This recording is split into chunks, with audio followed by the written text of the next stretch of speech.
Don't do it. Don't do it. We got reviews. Reviews for you.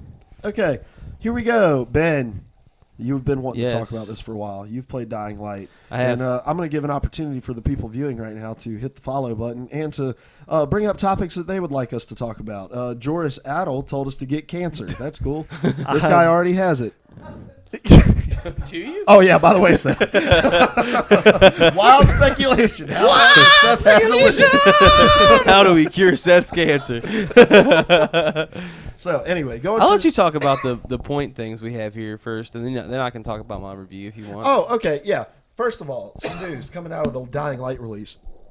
First of all, this isn't on here, but it's a point worth talking about. There was no review embargo for Dying Light. Oh, that's nice. Bravo. Right? Yeah. However, they did not send out any review copies. Oh, that's stupid. So people didn't get their hands on the game until it was released. Which I guess it's a nice sentiment to be like, hey, we're not going to embargo the reviews of this game, but you can't play it until midnight. I don't get it. Like, it kind of makes more sense than a review embargo, though. Yeah, because I mean, review embargo is a dirty word. Yeah. To a lot of people, but it's like if you are going to limit access in any way, whether it's an embargo or not sending out review copies, you are already peeing all over, urinating all over the trust of your consumer by saying it. And the thing is, like, and as we're going to talk about here in a moment, and as I've seen with every single review, Dying Light had nothing to worry about. Yeah. Like, it's a good game. People enjoy the game. They enjoy the concept. They enjoy the movement. They like the game. So why put yourself in between a rock and a hard place and say, hey, no embargo, but no review copies? Like, just trust your product. We don't have an embargo with Cuba. We're just not going to do business with them. Right. No more Cuban embargo. We're just not buying any of your products except the cigars. Cuban cigars. But anyway, then go ahead. That's how we could fulfill Joral's wish. I don't know how to say Yes, we could smoke Cuban cigars and we can all get cancer for Joris Adel's sake because he would like us to get cancer. Anyway, then did you hear about the GameStop debacle with this? Where online, it's really awesome. It's really there was fun. like a 3-hour window at 4 a.m. Eastern time to like 7 where you could go on. And if you bought the season pass, rather than giving you the season pass, you would get a digital download code for the game. So spend $20 on the season pass or $30 on the season pass, and you get the full game. And vice versa, there were people going to buy the whole game that ended up downloading the season pass for $60. And so GameStop has went back and fixed all of those things, and what you ended up getting what you purchased and keeping what you didn't intend to purchase. So there's people who took advantage of it. But the best part is this like blew up on Twitter, it blew up on Reddit and all these things. People went out to buy it, and then they fixed the problem. And here's people who have, went and like purchased something from GameStop that they're like, well, we fixed it. We're not fulfilling those things anymore because you were getting in just trying to scam the system. So, yeah, GameStop always flubbing stuff up. Interesting, yes. And then. I think that is that. Oh, and then really awesome there's actually a lot of different like Easter eggs in the game for. I think there's one for GTA 5. There's a bunch, but this one is the one. I haven't got any of them yet. This is the one I thought was funny. This is according to Redditor Zachy Wills. Dying Light pays homage to the Destiny loot cave. You go to the top right of the map, swim into the cave. This is his quote, was not disappointed. You are presented with a server message that says your destiny is to become legend, obtain more loot, then infinitely spawning zombies come out from caves and after all are killed, it says, enough. Patch 1.0.2 has been released. Do more quests. And I just, nice little. It was nice, yeah. It was, nice little homage. All right, Ben, give us your review. All right.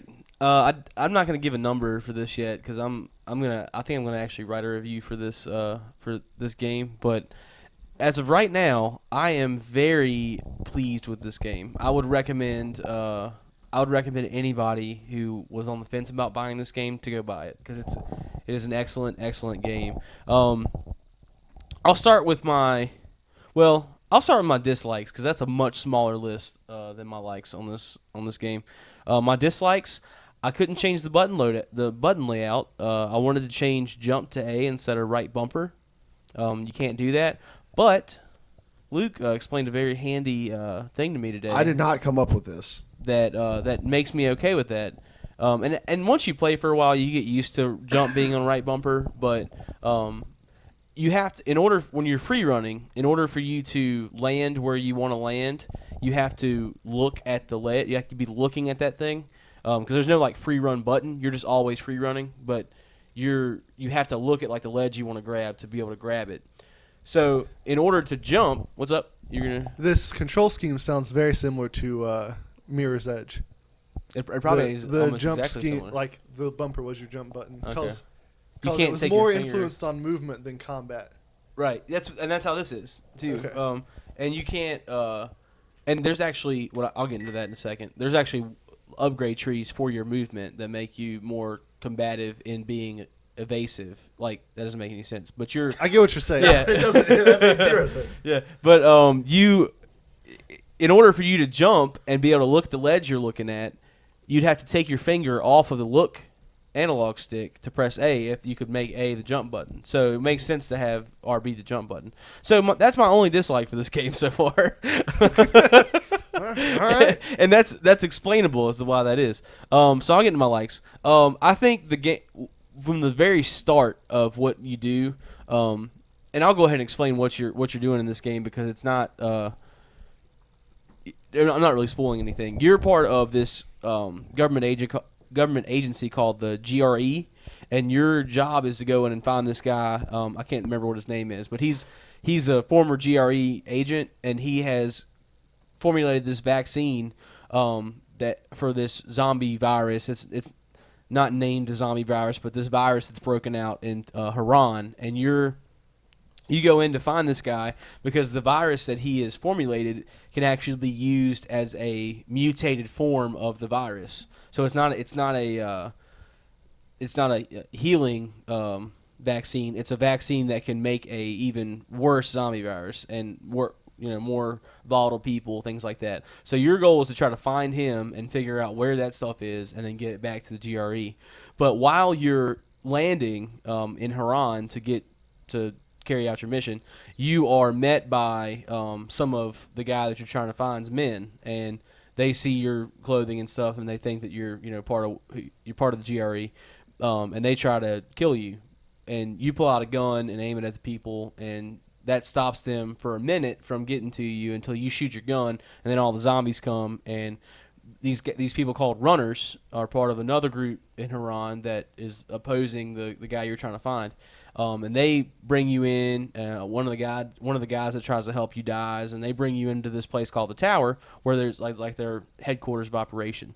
So once you get into there, you meet the head guy or the second in command of the Tower. He runs you through the whole tutorial thing, and within 10-15 minutes, you're into the game, playing the game, doing a lot of doing whatever you really want to do. It's open world in Haran, so you can run around, find stuff. I think it's paced really well in that sense because you come into the game not having to sift through a whole bunch of crap to start it. You have to do the basic stuff. Let me show you how to do this, show you how to do that. You'll find a weapon first, and it shows you how to swing your weapon and shows you how to cut your light on, all that crazy stuff. But once you get through that, and once you have a short free running tutorial, it then kicks you into the world, and you can do whatever you want to do. Going straight from that, the free running is very fluid. There's not a whole lot of anything. There's not a big learning curve to free running. You jump, and wherever you're aiming, that's where you land. There's no like phase wall to run into. There's no anything. Everywhere you can see, you can go unless it's like blocked off. Like if the tunnel's like blocked off because of the quarantine, or a bridge is blocked off because of the quarantine. Everything is pretty much you're able to access it from where if you can see it. I've got a list here of things. One thing I was worried about was the weapon selection, but the weapons that you can find are actually really awesome. There's a lot of modification you can do, kind of an homage to Dead Island. There's a lot of things you can do to make your weapons awesome. And I'm probably only 5 hours into the game, and I can already modify my weapons to apply like electricity to them. There's some weapons that you can modify to apply like fire and things to them. It's really cool in that sense. Is it like Dead Island where your weapons deteriorate over time? And They you do, have to, okay. yeah. But it's easier to repair them, Okay. and they have a certain number of repair things, but it's easier to find loot to repair them because you can find metallic objects everywhere, and that's a big thing you need to repair them. You can find string just about anywhere. That's a big thing you need to repair them.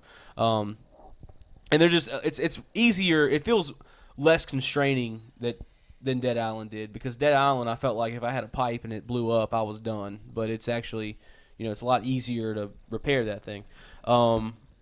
The open world's really cool in the fact of there's like barricades everywhere, because you're coming into this town long after the outbreak has already happened. So there are like spiked barricades and like those like things from like Normandy Beach that are sticking up, crazy things. And you can there's actually a point, I don't know what they're called. There's actually a point where you in your upgrade trees, and I'll talk about the upgrade trees here in a second, but your upgrade trees where you can learn how to drop kick somebody.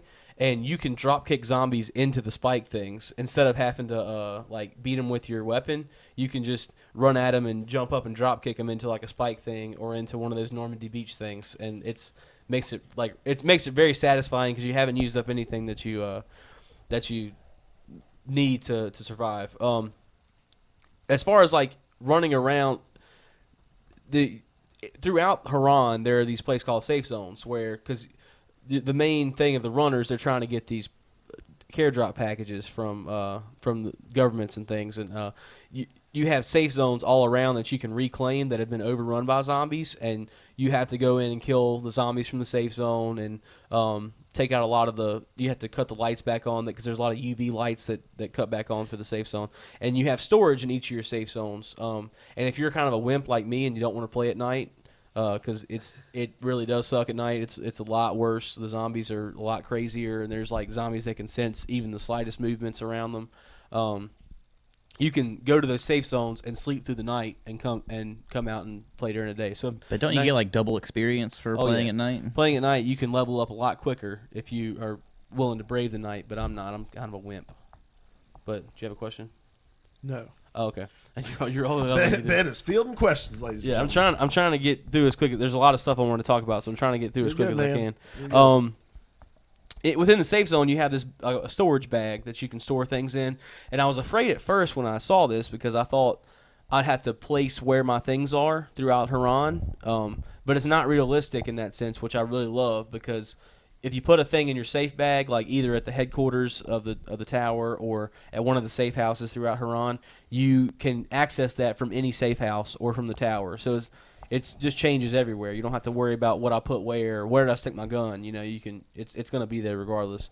Where else was I? Okay, the loot when you find things, there are like locked things everywhere.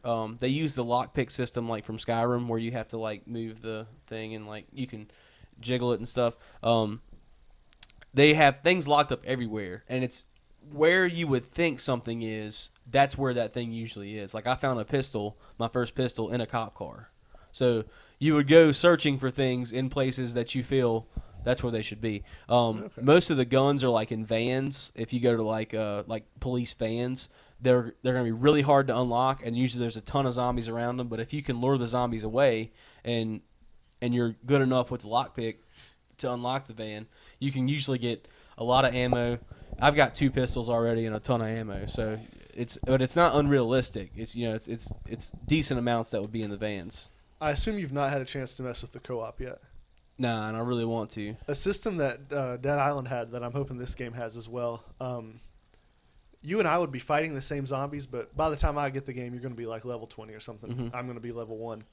We'd fight the same zombies, but on my screen and for my character, it's a level 1 zombie. But on your screen and for your character, it's a level 20 zombie. I thought that was an interesting way to balance it out. Instead of trying to find a happy medium, just it scales for each person's skill level. Right, and everything I'm talking about is just basically single player, because I haven't gotten into any co-op stuff yet. But from everything I've seen, you can do everything co-op. There's nothing you can't do co-op. Everything within the game, which that's really cool to me. And again, homage to Dead Island, they kind of did the same thing. Speaking of that, though, doing the different game. Well, I'll say one more thing about the loot system. You can find like med kits within ambulances. You can open pawn shops. Like at one point, you do a mission for a guy and go into a pawn shop, and there's everything you would think would be in a pawn shop in there, and you can just loot the crap out of that place, and it's really awesome. Like a lot of stolen goods. Yeah. Mm-hmm. A lot of guns with the serial number filed off of them. Mm-hmm. Yeah. No, there's no guns in there. A lot of old guitars. Yeah. No. Grandpa's guitars. Right. Along with doing everything on there, the story so far it's turned out to be pretty good.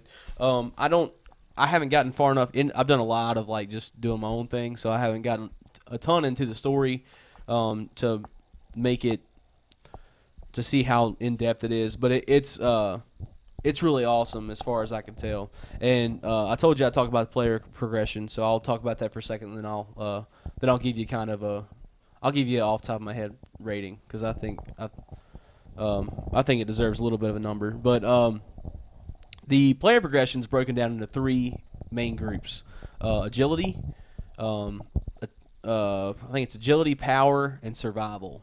I think it's power. I'm not sure if that's right or not. Agility is what you think it would be. It's all your movement traits and stuff, and that's how you can unlock like drop kicking somebody and like sliding into something. Slides, you have to actually unlock that. And there's also a thing that I noticed. I read through a couple of them. One of them is pretty cool. You can like run on the top of zombies. Like you can run around and run over top of them and jump them. Mario. Yeah. One thing that was really cool that I'm getting ready to unlock is when you slide, if you slide under something and you slide into a zombie, you can break their legs as you slide into them, and that way they can't like chase you once you hit them. Their legs are broken and they kind of have to crawl after you, which is really really cool to me. What if they fall the wrong way and land on top of you while you're laying on your back? Then you vomit may be into dead. your eye. Oh, remind me to tell you something about that after I get done because there's something that happens at the very beginning of the game you're like, what? So I'll tell you in a second. But that's obviously all your agility stuff. Your survival rank is like for what you would do with backpack. You're like carrying stuff you can carry. Stuff you can how much stuff you can carry within a thing, how like your bartering, which you can barter with at stores, people who are selling things, you can reduce your price with them, the amount of damage you can take, stuff like that. That's all out of survival stuff, and you actually lose survival points if you die. So you don't there's not like constant progression. If you die off, some of those points are removed, and you could actually lose things that you bought, which is kind of cool. I think it's kind of interesting. Makes you care about dying. Yeah, it makes it instead of just running headstrong into something. And then power is obviously all your attack stuff and doing different things. And survival includes like crafting too, crafting better weapons, cheaper, and all that good stuff. And then what I was going to tell you about the beginning, at the very beginning of the game, you actually get bitten by a zombie. Like right at the beginning, you're getting bitten in the arm. And you die, and it rolls the credits, and it's really all the rest of the stuff I just made up. Yeah, and everything else is just a dream that happens. You're in a comatose state. You find out that the majority of the people that are surviving in this tower have been bitten by zombies, and most of them have survived the bite, just somebody pulling them away from the zombies. Your whole thing you're trying to get from these drops is not only medical stuff and food and rations and stuff like that, but this stuff called anticin. And it's like a vaccine of sorts, but it's not a vaccine. It just suppresses the symptoms of what's happening with the zombie virus. So they're trying to formulate something that can be an antidote, but this is just a symptom suppression. So you actually, when you're starting out the tutorial, you have like a seizure from the symptoms of the virus that are like taking over, and you need to go find anticin right away. So if you fail to get the anticin, can you start being affected by the symptoms, or is it? I haven't come across that yet. That'd be cool if you're like free running over top of these zombies and then you just have a seizure and fall down and die. Yeah. And by cool I mean really frustrating. Yeah, and then the credits roll. Credits roll. You can't even play the game anymore. But all my talking aside, I would give right now, having not played through the entirety of the game and trying to be modest in my rating of the game, I would give this game an 8 out of 10. because I have found literally nothing wrong with the game apart. Like, it runs smooth, and I'm playing it on Xbox. It runs really smooth. I mean, all my interactions with the zombies have been great. If your aiming has to be like realistic. Like, you can't just swing and you're gonna get a headshot. You have to like aim to swing at their head. You have to aim to swing at their body. You have to aim. Your gun aiming is hard because you're not like stern and steady at what you're aiming at. You're a little nervous. So everything is point on realistic. I haven't found anything other than the button layout that's really wrong with this game. So I'd give it an 8 out of 10. I would highly recommend anybody on the fence about this game to go ahead and pick it up because it's an awesome game. I think one of the things we should do if we recommend a game is if you like this, then try this. Okay. And what would be a game? If you liked Dead Island or Mirror's Edge, if you liked the free running in Assassin's Creed, but in first person for one, and not the glitchiness of what Unity was. And if you like just zombies, period, you don't have to really like free running games. If you're into the zombie genre, you'll be scared at night. Like, it will scare you. It scared the crap out of me a couple times. So you'll have that horror feel, but you can also avoid the horror feel. So if you're into horror games, but you're not like hardcore into them, and you're into free running and action zombie games, pick this game up. It's really awesome. If you're into horror, but you're a girl like Luke and can't really handle it, you can sleep through the night. That's right. Right. I'm sorry. I said like a girl. You can't say that. Did you not watch the Super Bowl? My bad. Aim to Win says Dying Light is a very fun co-op. So we don't really have any experience with the co-op. So thank you, Aim to Win, for giving your insight on that. This sounds like a game that you're going to love because you like Dead Island, you like Mirror's Edge. Oh, yeah. And this is a dream game. And to me, and this is just from watching live streams of it and such, it seems very much like a go fetch this, go fetch that, go fetch this.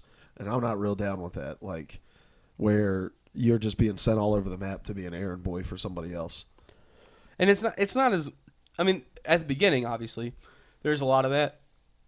But it's kind of what you make it. And I haven't gotten through a ton of the story missions because I've been doing a lot of my own stuff. But there is a lot of that to begin with. But as far as I can tell, it's not 100% that. So if that's a turnoff to you, maybe hang off for a little bit. But and one of the cool things about the game is, like you mentioned Assassin's Creed, but it looks like you have to be way more intentional than with Assassin's Creed. Like Assassin's Creed, you can really just run at anything, and if you're holding down the trigger, But in Dying Light, it looks like, yeah, it's free. You could get anywhere in the map, but you really have to kind of forge your own path.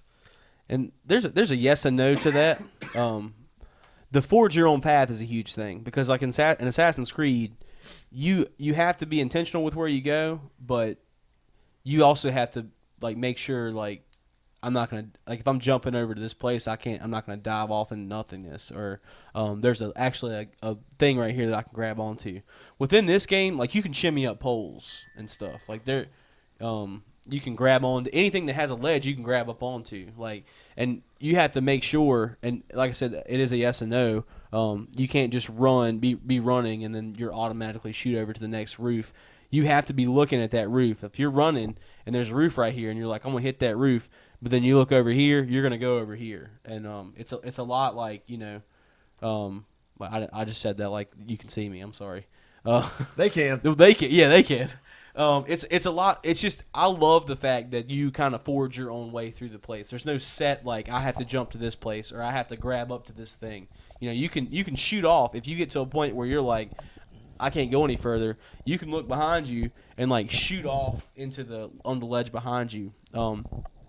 And there's another thing I forgot to mention with the free running. If you press Y when you're running and you're like at night even. If you're running, you press Y, you don't stop running. It's like a slow motion look back kind of thing, so you can see what's behind you, and then you keep going. So it's not that I think that's a Mirror's Edge. They did some of that too, didn't they? I'm trying to remember. I feel like there was some kind of slow thing you could do, but yeah. But this is, I mean, I just happened upon it when just to look and this has got a lot of those like Assassin's Creed-esque like. Happening on the map, you can see it happening, and you have to run and get it kind of things. if some like a person's getting beaten up by the faction that you're not a part of. Which I'm to the point of the story now where you're actually doing things for both factions. They don't know where you're leading. You're actually helping. Reyes is the guy's name. That's what it is. Reyes is the guy. I feel like you're dancing into spoiler territory. Okay, I need to wait. I need to step back for a second. This is early in the game though. Really early. Still. It's still spoiler territory. Okay. I'll dance back right then. I'll back away from there. But you've given us a good idea. Right. Of Yes. the game. Mm-hmm. We appreciate that. So, anything you want to mention about? Ask Ben about this game, because since you're probably the one closest to the toppling over the edge of the fence. Oh, I'm over I fell over at the beginning of this review. When he was like this. One question I have. I have been impaled by the fence. It sounds like Mirror's Edge was a little more complicated, so let me just make sure if it was or not. Like in Mirror's Edge, when you were jumping to somewhere lower, like you had to hit, like your bumper was your upward movement button, your left trigger was your downward movement button. And so, like, if you wanted to slide, you'd hit that trigger. But also, when you were coming down from somewhere high, you had to hit the down trigger at just the right time to do a roll, or you would get hurt. Is it like that, or You don't have a roll right it's now. a little more free than that? I don't know if I don't know if you're able to roll at all. You may be able to at a certain agility, buying thing, but you right now you have to. You'll learn at the beginning. You have to jump into these like trash piles or onto soft surfaces or into like somewhere like the top of a building that will break your fall. Okay. But right now, there's not really a roll function or anything like that. All right. Yeah. That's all I got. All right.